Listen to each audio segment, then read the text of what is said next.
খবর 24 সাথে আপনাকে স্বাগত। নতুন নতুন খবর জানার জন্য আমাদের চ্যানেলে চোখ রাখুন। নমস্কার, খবর 24 সাথে আপনাদের স্বাগত। দর্শক, ব্রিটিশ জার্নাল অফ স্পোর্টস মেডিসিনে প্রকাশিত গবেষণা অনুসারে ক্যান্সার নির্ণয়ের আগে নিয়মিত শারীরিক ক্রিয়াকলাপ জড়িত হওয়া রোগের অগ্রগতি এবং মৃত্যু উভয়েরই ঝুঁকি কিন্তু কমাতে পারে। উল্লেখযোগ্যভাবে এমনকি শালীন মাত্রার শারীরিক কার্যকলাপ উল্লেখযোগ্য সুবিধা প্রদান করে বলে মনে করেন গবেষকরা। যদিও শক্তিশালী প্রমাণ ক্যান্সার সম্পর্কিত মৃত্যুহার হ্রাসে শারীরিক কার্যকলাপের ভূমিকাকেই সমর্থন করে, তবে রোগের অগ্রগতির ওপর এর প্রভাব কম স্পষ্ট, এটা কিন্তু এখনও পর্যন্ত গবেষকরা নোট করেছেন। এটি আরও তদন্ত করার জন্য গবেষণাটি দক্ষিণ আফ্রিকার বৃহত্তম open medical plan Discovery health medical scheme থেকে বেনামি ডেটা পরীক্ষা করা হয়েছে, যা প্রায় 2.8 মিলিয়ন মানুষকে নিয়ে করা হয়েছিল।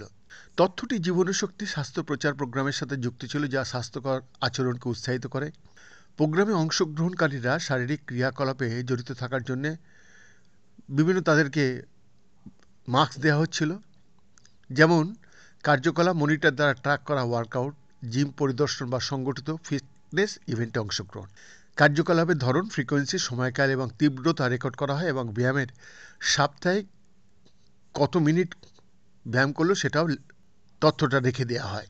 সব মিলিয়ে 28,248 জন প্রাণশক্তি প্রোগ্রামের সদস্য, যাদের স্টেজ 1 ক্যান্সার এবং রোগ নির্ণয়ের পূর্ববর্তী বছরের জন্য ব্যাপক শারীরিক কার্যকলাপের ডেটা গবেষণা অন্তর্ভুক্ত করা হয়েছিল, যা 2007 থেকে 2022 সময়কালের মধ্যে বিস্তৃত ছিল।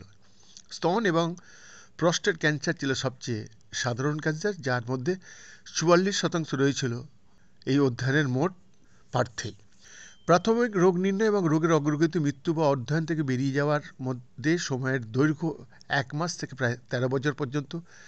ক্যান্সার মোট নমুনার প্রায় 2/3, যেটা 65.5%, সেটা খুব একটা অগ্রগতি করেনি, কিন্তু মাত্র 1/3 মানে 34.5% মধ্যে এটি হয়েছে, এবং 81% বেঁচে থাকার সময়কাল বা সময়, 19% অধ্যয়ন শেষ হওয়ার আগেই মারা যায়।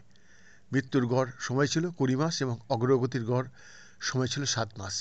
শারীরিক কার্যকলাপ সত্যি বিভিন্ন অসুখ থেকে আমাদের কিছুটা হলেও সতেজ রাখতে পারে।